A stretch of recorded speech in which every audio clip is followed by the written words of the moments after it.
হুম। আসসালামু আলাইকুম। শুরু করছি মহান আল্লাহর নামে, যিনি পরম করুণাময় এবং দয়ালু।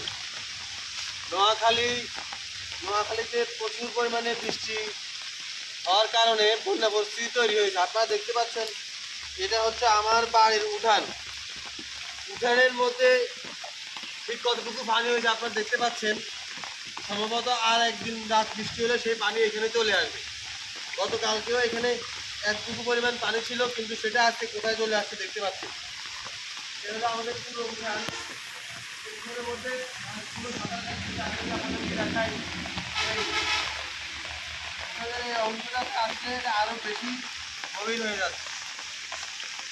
আমাদের এই পুরো উঠানটা এদিক থেকে শুরু করে, এই একটা ক্যামেরাটা এদিকে ঘুরান, এদিক থেকে শুরু করে এই পুরো একদম উঠানটা রাস্তার দিক পর্যন্ত। এই একটু রাস্তার দিকে আসুন তো, দেখেন রাস্তার দিকটাও কিন্তু পুরোটাই পানিতে তলিয়ে গেছে। ছোটো বাচ্চারা এখানে অনেক খেলাধুলা করতো যখন পানি ছিল না।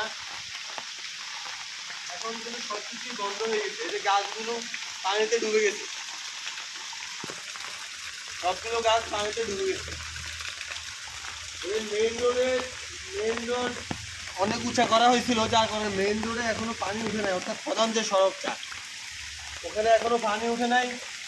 কিন্তু আশেপাশে, প্রধান সড়কের আশেপাশে যে সমস্ত গ্রামের রাস্তাগুলো রয়েছে এবং অন্যান্য যে সমস্ত বাড়িঘর রয়েছে, সবগুলোতে কিন্তু এরকম পানি হয়ে গেছে। আমি গতকালকে নাজিরপুর গিয়েছি। ওখান থেকে আমি আবার যখন আসছিলাম, অর্থাৎ চৌমুনি যাওয়ার কথা, আমি দেখলাম অনেক রাস্তায় অনেক অনেক অংশ কিন্তু ডুবে গেছে।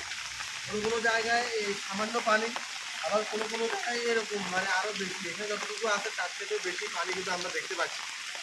তো যারা আছেন নোয়াখালীর বাইরে, যারা আছেন, তারা আমাদের নোয়াখালীবাসীর জন্য দোয়া করবেন। আল্লাহ যেন সবাইকে এই বন্যা পরিস্থিতি থেকে হেফাজত করুন। ধন্যবাদ সবাইকে। আসসালামু আলাইকুম।